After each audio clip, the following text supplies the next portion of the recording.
things go wrong when you wax. Hair removal. The ends are gone now. They're no longer growing due to waxing. Horror stories. She got especially concerned when the bleeding wouldn't stop. Plus, jarred spaghetti sauce. So many to choose from. You can get sucked in by the label. It's always a danger. What you should know before pasta night. A lot of Americans realize that these jarred sauces are not what they were promised. Coming up next.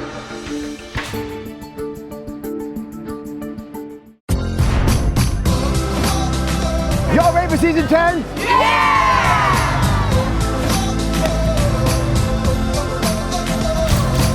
I love you, Dr. Oz.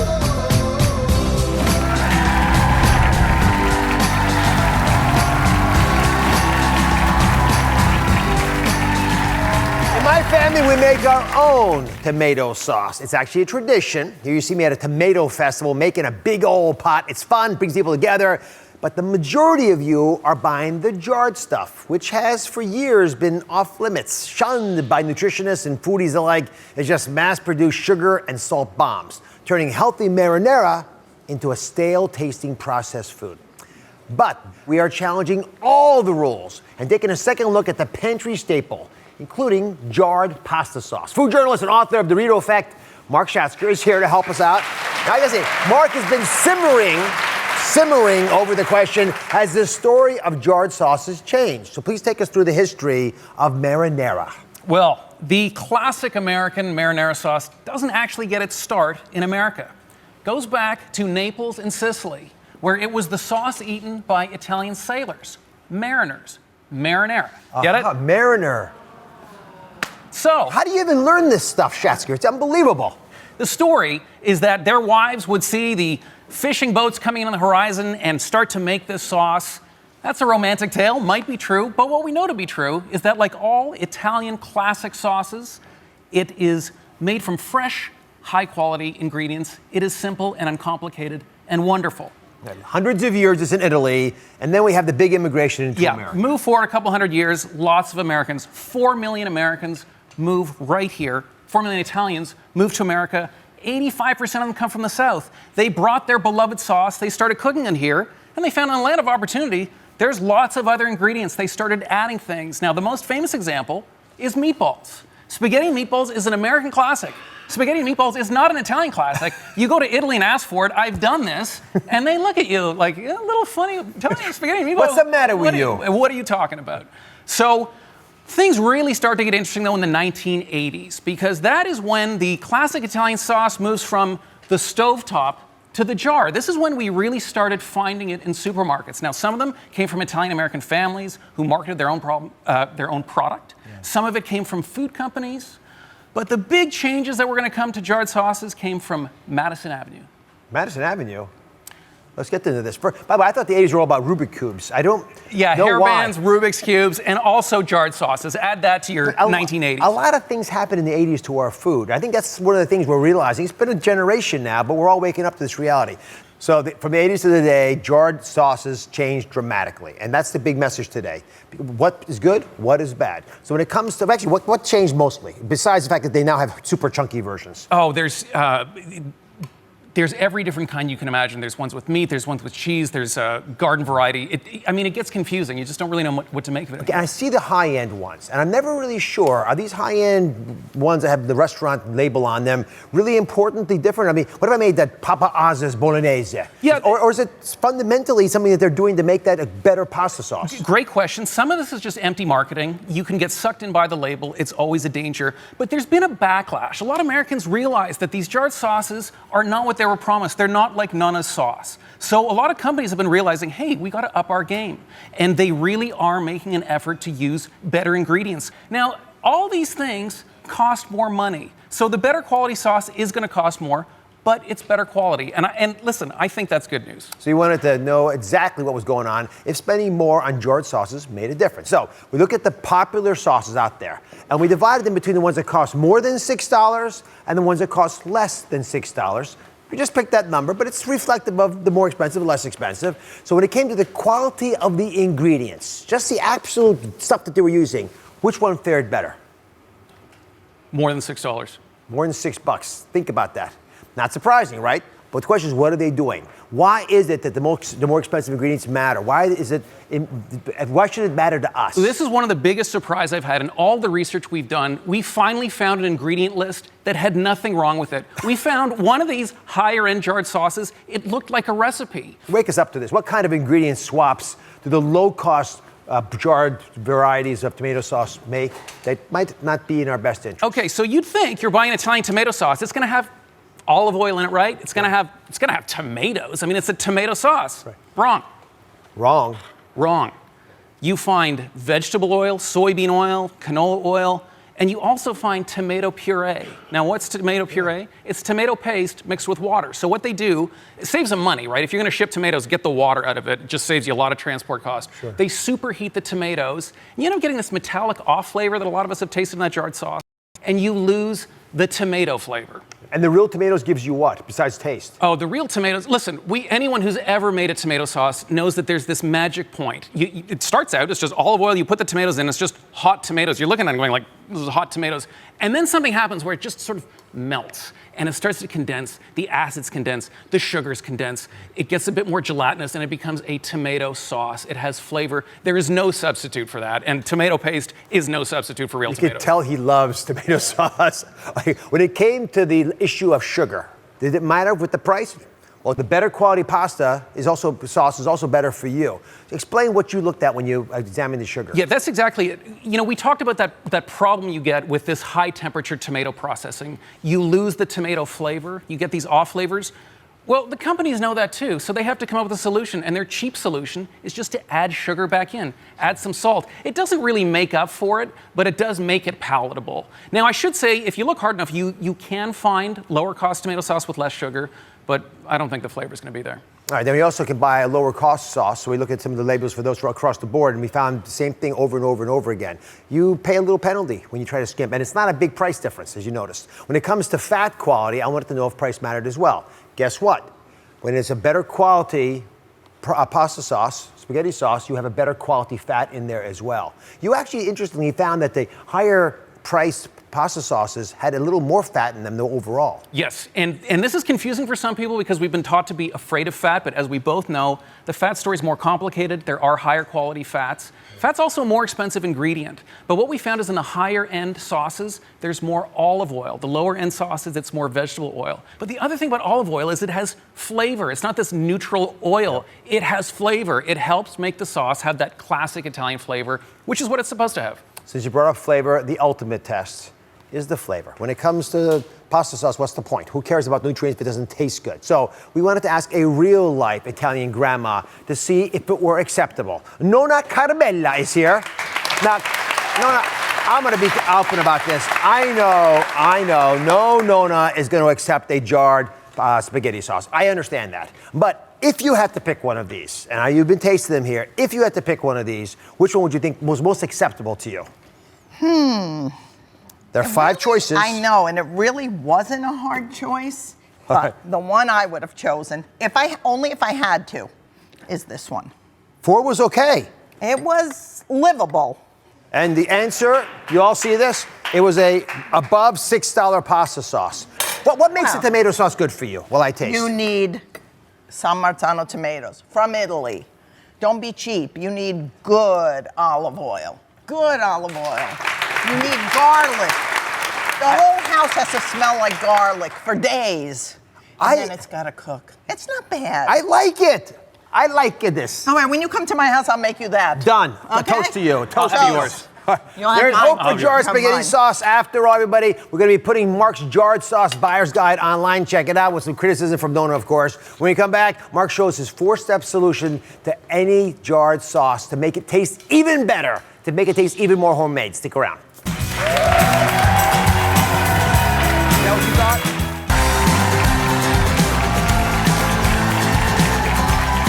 We're breaking the rules, and Mark Schatzker is our rebel with a cause. He has 4 steps to turn any jarred tomato sauce into an Oz-approved meal. Says there's no shame in the jarred sauce game as long as you do it right. Step 1 is to saute vegetables to increase nutrient density.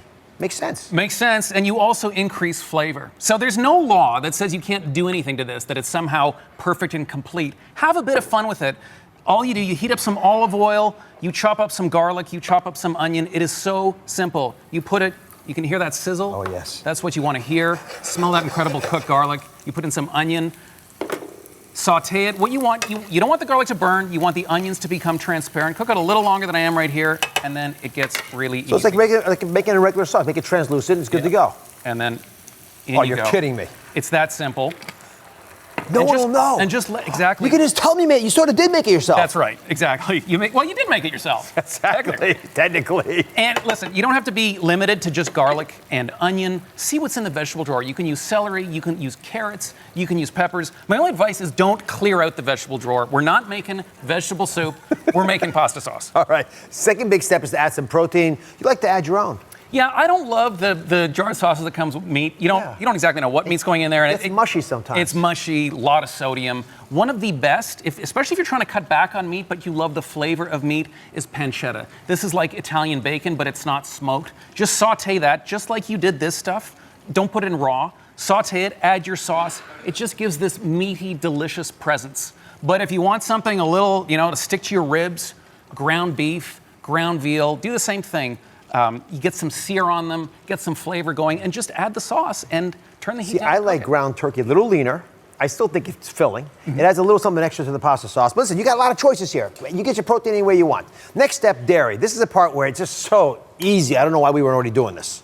Well, in a way, we were already doing this because everyone knows how amazing Parmesan cheese is on a pasta. But the world of dairy, there is so much going on. Ricotta, well, a lot of us know ricotta because we put it in lasagna. You can put it in a sauce like this. It adds more of a milky flavor, not a sharp flavor. You can put mascarpone in. You can just put in some cream. You don't need that much. It lightens the sauce. It just makes it sweet and delicious. It makes a huge difference. Have fun with it. Next step, easiest of all. Olive oil, basil. We think about cooking pasta sauces a long time. That's important. But sometimes what you do at the very end adds the real wow factor. So these are what we call top notes. You dress the pasta with olive oil at the end. You put in some fresh chopped basil. It just brings it to life. People will think you are a star chef. It is delicious. Makes it taste fresh. Exactly, fresh. All right, so the most important thing you argue is remember the pasta sauce has a certain appropriate ratio with the spaghetti. Yes. What is the right ratio? Well, this is what I do. In the Oz household, we do this. This is not what you want. This pasta is over-sauced. One of the biggest differences when you go to Italy is how little sauce is on the pasta. You can really see the pasta. Now, I have a theory as to why this is happening. We are all afraid of salt. So we all cook our spaghetti in unsalted water, and it tastes super, super bland. And the only source of flavor and salt is the sauce. So people, they dump on a bucket. It's not how it's supposed to be. So this is my advice, people. Salt your pasta water. All that salt does not go into your pasta, so don't be afraid that you're putting in 2 or 3 tablespoons. It's not all, most of it's staying in the water, but the pasta sucks some of it in, and then the pasta has flavor. So it's very important how you then sauce it, and this is what I want to show you. I'm going to show you how we do this. You take a little bit of, it comes out, you drain it, you take a little bit of salt, a little more salt, a little more pepper. First, some olive oil. Before the pasta sauce. Before the pasta sauce. And you dress it with olive oil. Really simple, just use tongs, you don't have to be delicate about it. And then, I just want you to put 2 spoons of that on. 1, 2. That's all. Okay, so what we're going for is a coating. It's like what you do with salad. You're dressing the pasta. You're not... Look at this, that's actually pretty cool. You're not, exactly. And then the pasta gets this beautiful, you see the sauces all over it. It's like the noodles have become colored. So, toss it around like this. And then at the very end, you just add another little bit of sauce.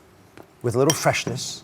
Let me ask you a question. Is there ever a time to just use straight out of the jar pasta sauce? I would say if you're making pizza or you're making lasagna, those can be very labor intensive. There's no shame in just using the jarred sauce. But you gotta be careful with lasagna. Because if you have a very thick sauce, those lasagna noodles soak up the water, so your lasagna comes out and it's like a raisin. It's dry, it's like burnt at the edge. You're like, what happened? If it's a really watery sauce, you're pouring the water off. So a little trial and error. You got to make sure you get a sauce that isn't too thick, isn't too runny. I'm trying the Schatzker technique. Very, very valuable advice. As always, I appreciate it. We'll be right back. I'm eating. I'm eating too. Up next, an investigation into deodorant you won't want to miss. Should you be switching to the all-natural varieties, and do they even work? We partner with Good Housekeeping and put them to the test. That's coming up.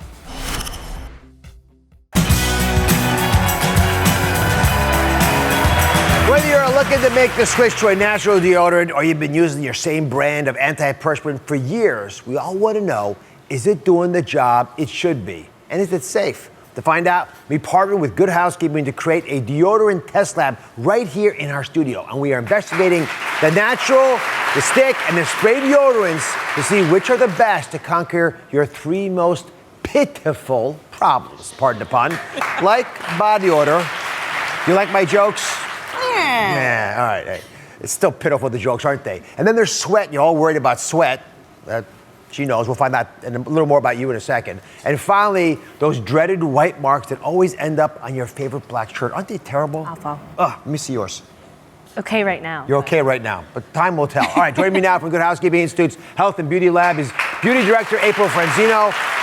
So it's interesting, when you're looking for the best deodorants at Good Housekeeping, you must have a strategy. You guys are so organized. We do. We definitely do. So we first start by looking at innovations in the market. So there are all sorts of different forms of deodorants and antiperspirants coming out now. There are wipes, there are sprays, there are even lotions and creams and serum formulas inspired by skincare. So we want to know whether those really work, because it's exciting to see new technologies, but you're not going to want to try something that's not going to work for you. So we test every scent variant on 25 to 30 women in their real life over 2 weeks. They give us their evaluation on everything from odor protection to sweat protection, irritation on their skin, whether they transfer onto their clothes. So we really look at every attribute. Right, so you'll answer all of our big questions today. Yes. Coming up, we're going to put some of these ideas to the test with the most popular natural deodorants, stick, spray, antiperspirants, everything, all that's getting tested today. Welcome to come on next to me. You're going to help me a little bit. So here's the deal. The first issue is the BO test, the body odor test. Now, I don't know if you've thought this through, but I suspect you have. When you're looking for a good deodorant, what does it have to do? Well, it has to keep me fresh all day, and it has to last all day. You don't want to be that person who, other people inch away from when you're in close quarters, so. Yes. Yeah. We've all lived through that. Oh, Right, yes. so I built you a little model here. Right, these are 2 different armpits. You can see the levels of the skin in front. Pink skin, it's all you see when you look at it with your eyes. But microscopically, if you blow it up, there are all these little holes. And in these holes, you've got stuff coming out. It's sweat. It's supposed to be there. It doesn't naturally smell. In fact, it's sterile when it comes out. But things happen. So April, walk us through the difference between a deodorant and an antiperspirant just to get us all on the same page. So there is a big difference. So a deodorant in and of itself contains ingredients like fragrance, essential oils that help mask the scent that's coming out. So it doesn't change the actual sweat. Right. You're only getting fragrance, basically like a perfume for your underarms from a deodorant alone. I like that concept of fragrance, perfume. But it does cover it up, and you can't tell it's there. It's true. But you'll be wet still. You'll still be perspiring. Okay. So for antiperspirant, on the other hand, what we're going to show here is this tape is basically signifies antiperspirant for us, and what that does is it actually plugs your sweat duct. So you won't get the odor, the wetness coming through because it gets plugged by the antiperspirant. So as you see here, Doesn't look as appealing. Yeah, it does not. But it's appealing when you don't have wet underarms. That's true. So that's sort of the idea. So, which is better at tackling the actual odor, the body odor? So interestingly enough, antiperspirant, which you usually see them in combination, so antiperspirant, deodorant combinations, they're usually more effective at tackling body odor because they tackle it in a 2-pronged approach. So they actually kill the bacteria that causes the odor, they neutralize that, in addition to stopping the sweat from coming out of the pores like we're seeing here. So you'll get a longer lasting odor protection from an antiperspirant deodorant combo. But some folks don't like the antiperspirants, and there are all these natural deodorants that have come out because they're worried about aluminum. Yes. Have you ever heard these rumors at all? Absolutely. Can I just say one thing now? I've studied this. We've had this battle in my household. There have been no studies to date that have confirmed any substantial adverse effects of aluminum that could contribute to problems. The one that was most feared was breast cancer. Yes, I get it. It's not natural. I personally don't like to use antiperspirants. I'd rather just sweat it out. I figured I just don't like the idea of it being plugged in there, but I don't think it's dangerous to do that. But these natural products, what do they use? What works for them? So they actually contain a mix of ingredients, usually natural oils like coconut, which you see here, baking soda, essential oils, and they all sort of work together to stop the odor. They form a little bit of a coating under your arms, and that helps. But they're not all created equal, so we're going to do a little sniff test here. So you made a concoction of natural odor, and you put it under real people's armpits, theoretically. Right? So smell that. Tell me what you smell. Look at her eyes. Look at her eyes. It's okay. It smells very tropical, like coconut based. I think pina colada. You put rum in this, wouldn't you? Yeah. Yes, okay. This is very now good. sure. That's good. Now, smell this. Oh. Whoa. I can even smell it. Oh. No. That what? That smells like armpits mixed with gym socks mixed with disappointment. This is like old cat pee. Cat pee. All right. Wow. So obviously this is really bad, and this is actually quite nice. So what's the difference between the two? So there's really no difference at all. The difference is in people's body chemistry and the ingredients sometimes in the products. So it's a lot of trial and error with natural deodorants. You should use it for a couple weeks, see if you're getting the odor protection that you're looking for, and if not, you might have to switch to something else. Let me be clear. You could have the exact same product making you smell wonderful, but your spouse smell terrible. Yes, and that's because your bacteria is just different in every single person. So Here, there's a little gift from the show to you. Thank you. All right. Next up, this sweat test. Linda, who we met earlier, Uber athlete. She's been working up a sweat in the treadmill. Now, outside of exercise, when do you feel like you need an antiperspirant? Probably like just the daily stress of life, running around, doing errands, grocery shopping, the kids, multitasking, like everything. I sweat a lot.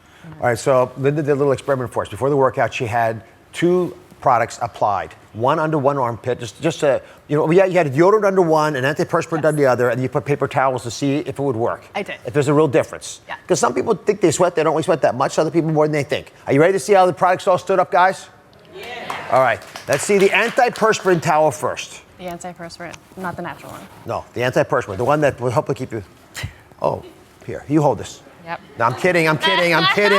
Sorry. That's actually, it's a cocktail napkin. It's early in the day for that, but it's nice. It is dry.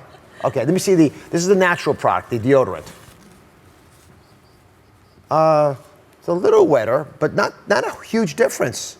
It's not tragically different. No, I don't feel that much different on either side. I feel sweaty, but not like massively sweating on one side or the other. So how does this work? The antiperspirant, obviously, you showed us how it works better to control sweat. Yeah. So over a full day and through a long workout, it should work better to control your sweat because it's actually plugging up your sweat glands and preventing the moisture from coming out. But it is important to use it correctly. So one trick that we always tell people to do is to apply it at night, which is something that people do not usually do. And that's because it absorbs overnight, and then in the morning you'll get the protection for the full day.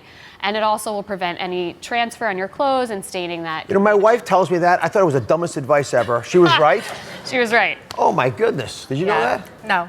Yeah. All right. True. And you have one other hack, I thought. Yes. So another interesting thing to keep in mind when you're using deodorants in general is to actually exfoliate under your arms the same way as you would your body or your face. And that's because it helps the product work better over time, gets rid of the gunk that can build up. I think that's brilliant. Why wouldn't you exfoliate a dirty part of your body, right? You do it to your face, keep your face clean. We should start exfoliating all parts of our bodies, the hinterlands. Yeah, hey, yeah. All right. So next question, gel, solid, or spray? Which deodorant should you buy if you don't want to be left with the dreaded white residue? You see that on your dark outfits? Plus, it's the $18 natural deodorant with a 13,000 person wait list. Is it worth the wait? Find out. That's next.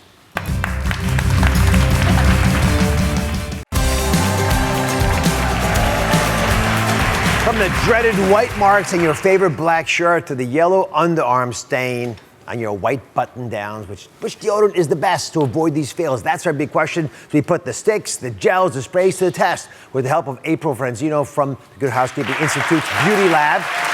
First off, the stain test. Jana is here. She says she's plagued by the dreaded white streaks on her shirt after applying her deodorant. So show us what you tried to do to avoid spreading those streaks. Yeah, so normally in the morning it starts sort of like what I call a turtle emerging from its shell.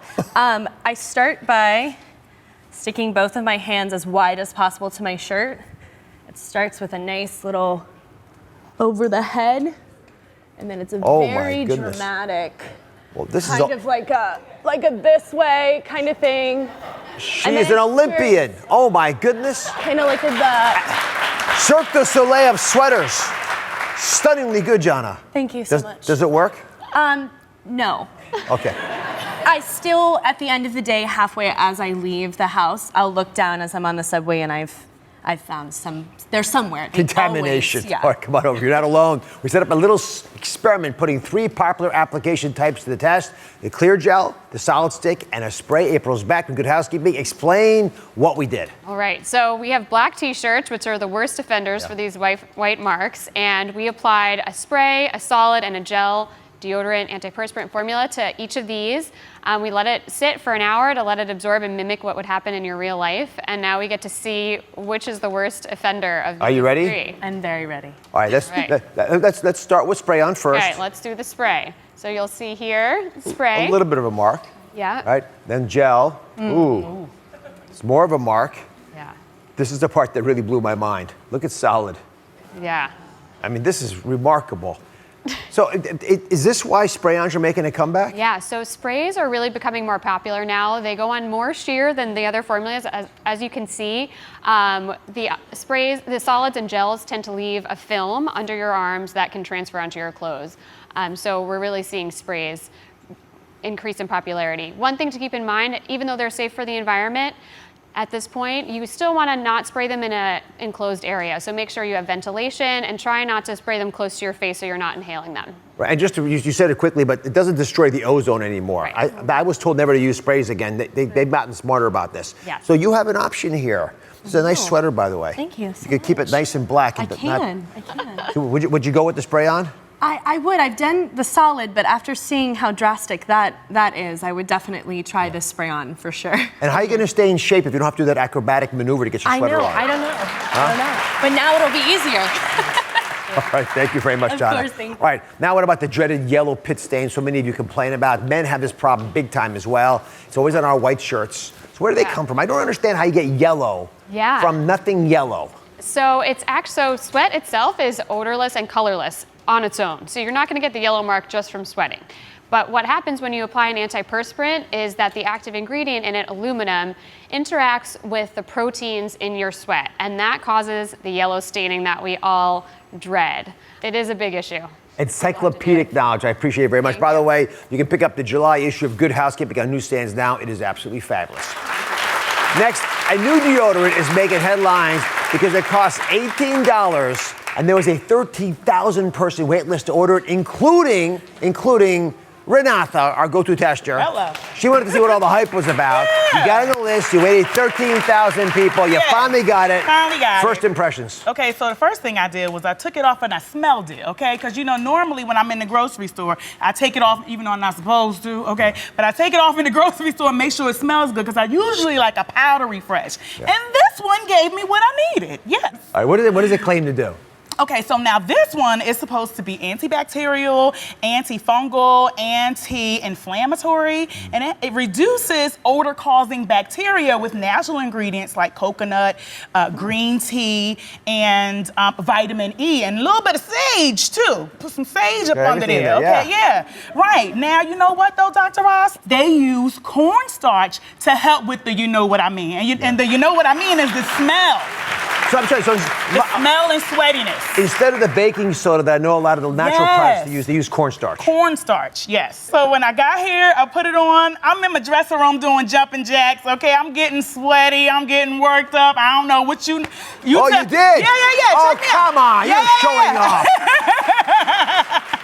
Okay, there go my jumping jacks. So, I mean, you can smell me if you want. But, I mean, I know you love me, but you're not going to. It's okay. Let me just. Oh, my gosh. How to refresh. She said it right.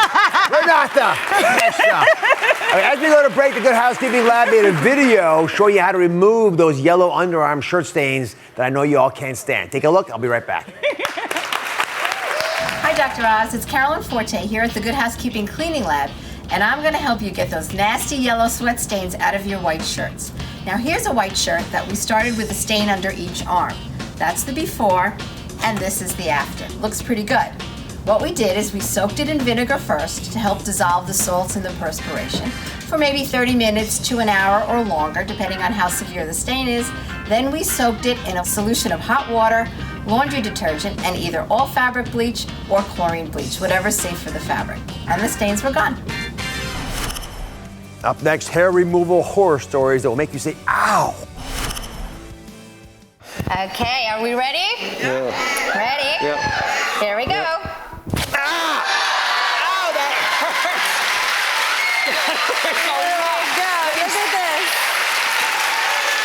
My skin is off. Are you kidding me? I am still haunted by that moment. Today, the hair removal horror stories can make your skin tingle.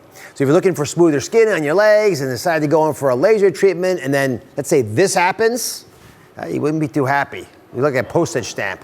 Or what would you do if you went in for a facial wax and you ended up looking like this?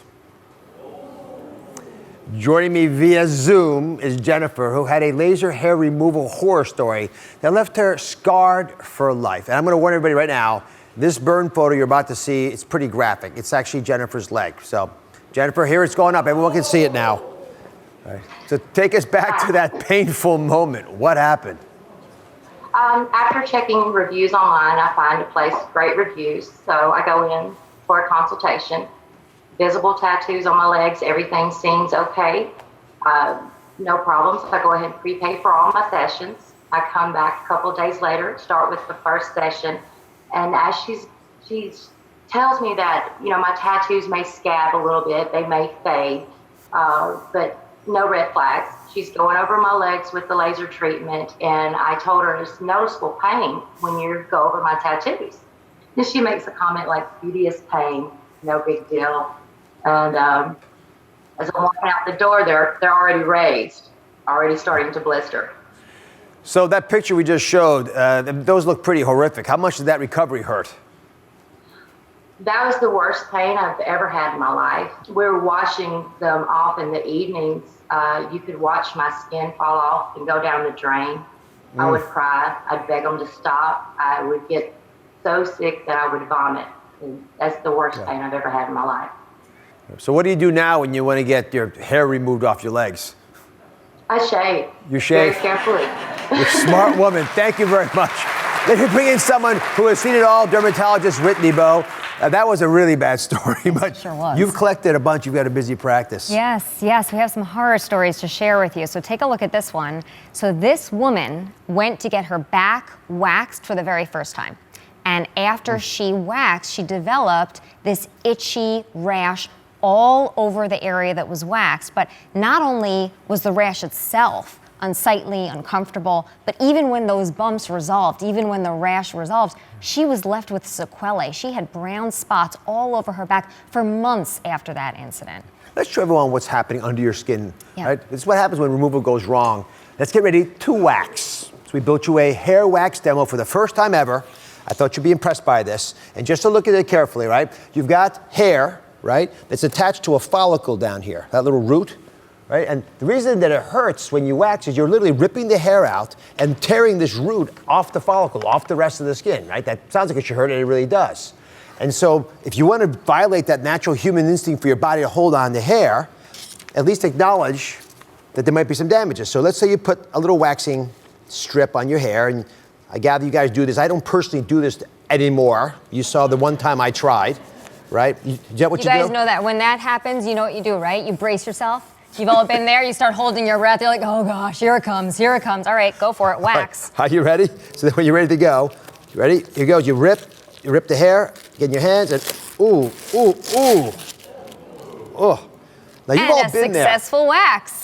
So you were successful in theory because the hair's out, the root's out, it's gone, right? But what just happened? What have we left behind here? Right, so when you wax, it adheres to the hair, but it also sticks to that dead layer of skin cells on the surface. Mine wasn't even dead. I could feel mine when it came off. Oh gosh. So that's actually normal, for this all to come off when you're waxing. And, it's a little tender, it's a little painful, but you can heal pretty quickly from that, right? But things can go wrong when you wax. So number one, the wax itself can be so hot that it actually burns the epidermis. It burns that living layer of tissue, and that hurts. Yes. Or if the conditions are not very sanitary, you can end up with an infection, and that can really lead to you have an open wound. You all see that, right? You see this wound here? Yep. So if you were to put some cream on there to make yourself feel better, and it's not sterile, or if it closes this down inappropriately, you got a wound down there. Aftercare is just as important as the wax itself. Excellent point.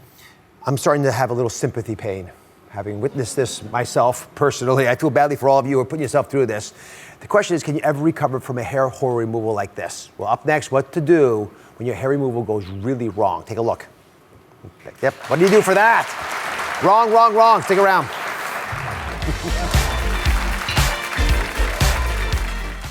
Are you addicted to fruity sodas? A whole new generation of people hooked on soda. What's really in them? Even one soda a day is a problem. We investigate how harmful they may be to your health. That's coming up on Wednesday.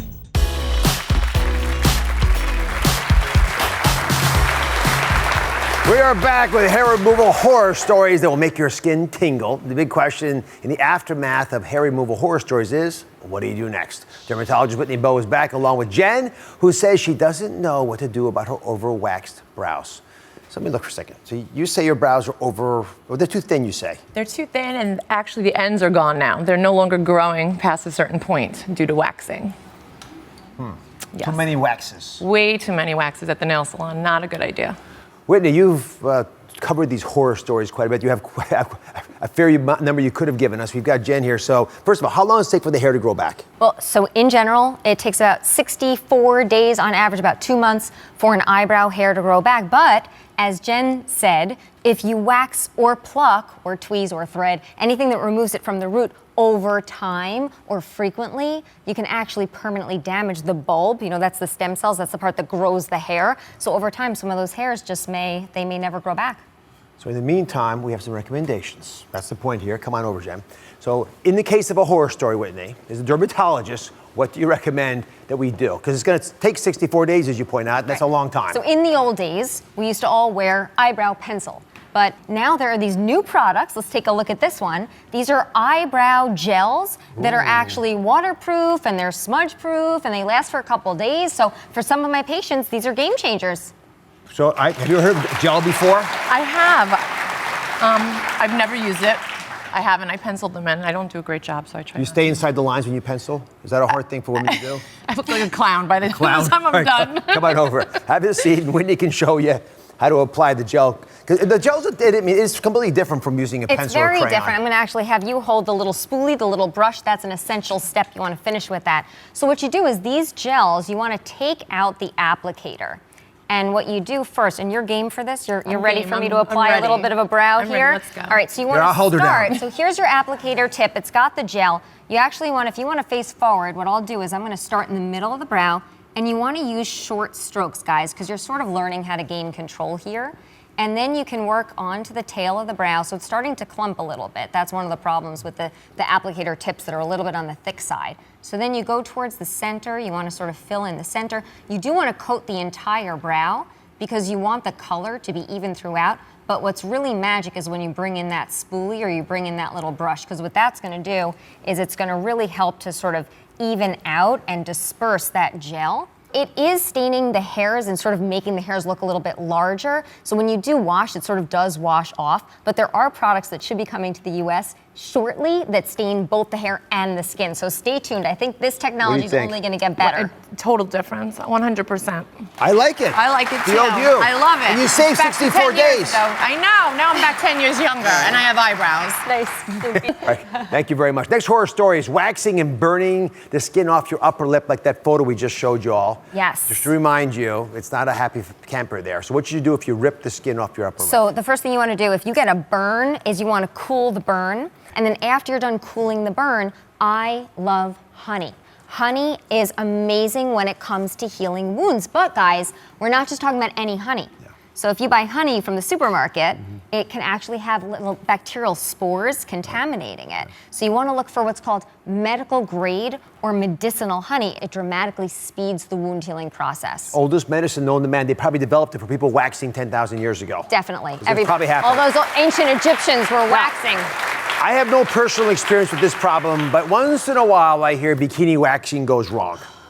It certainly can. Very painful area. It can be very painful, very tender. What I love for a burn in the bikini area is zinc. So clean hands, wash your hands first, and apply a thin layer to the bikini area, and you'll be healing in no time. Dr. Whitney Bowe, encyclopedic as always. Thank you very much. We'll be right back. I love getting to talk with you on my show every single day. But when the cameras stop rolling, the conversation is not over. I still have a lot that I want to talk about. So download the Dr. Oz podcast on Apple Podcasts or wherever you get your podcasts.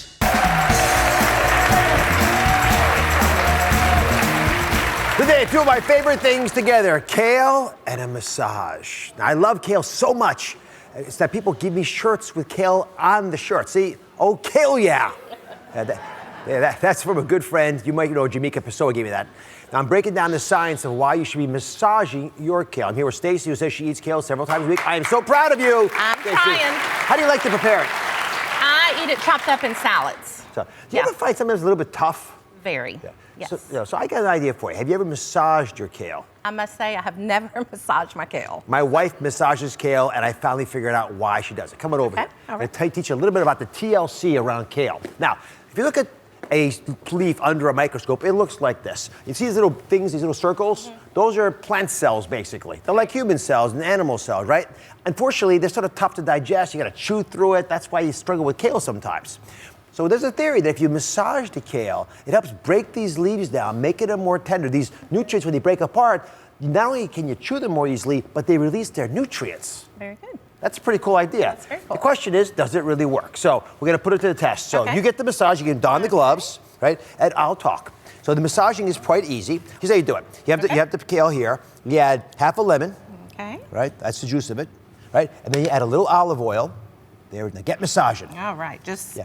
Is that fulfilling to you as you do that? Yeah. It's nice. Yeah. I'll squeeze a little extra lemon there. There we are. Now, you got to do it for about a minute and a half. Okay. It's not something you can rush through, but everyone knows that about massages.